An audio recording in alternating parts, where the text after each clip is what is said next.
Summit 2025। Donald Trump ने बीच में ही छोड़ा G7 सम्मेलन।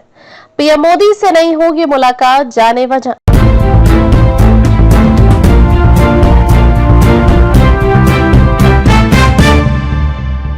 कनाडा में चल रहे G7 सम्मेलन में अमेरिकी राष्ट्रपति डोनाल्ड ट्रंप बीच में ही अमेरिका लौट गए, जिससे सबको हैरानी हुई।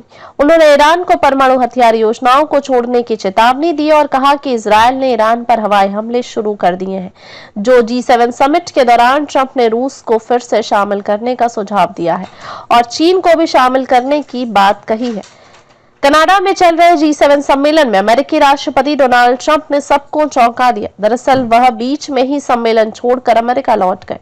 उन्होंने ऐसा तब किया है जब ईरान और इजरायल के बीच तनाव अपने चरम पर है।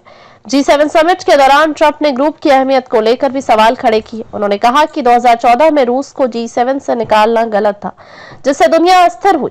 उन्होंने यह भी सुझाव दिया कि चीन को G7 में शामिल करना चाहिए। G7 में हिस्सा लेने के लिए पीएम मोदी भी कनाडा पहुंचे हैं। इस साल G7 की मेजबानी कनाडा कर रहा है। बता दें, पीएम मोदी और डोनाल्ड ट्रंप की मुलाकात नहीं हो सकी क्योंकि पीएम मोदी के पहुंचने से पहले ही ट्रंप अमेरिका के लिए रवाना हो चुके थे। ट्रंप ने ईरान को चेतावनी दी कि उसे तुरंत अपनी परमाणु हथियारों की महत्वाकांक्षा छोड़ देनी चाहिए, वरना हालात और बिगड़ सकते हैं। उन्होंने तेहरान को फौरन खाली करने की सलाह भी दी। ट्रंप ने ट्रूथ अकाउंट पर पोस्ट कर लिखा, ईरान को अपनी परमाणु योजनाओं पर लगाम लगानी होगी, वरना बहुत देर हो जाएगी। उन्होंने यह भी जिक्र किया कि ईरानी नेता बातचीत करना चाहते हैं, मगर पिछले 60 दिनों में कोई समझौता नहीं हो सका, जिसके बाद इजरायल ने 4 दिन पहले ईरान पर हवाई हमले शुरू किए।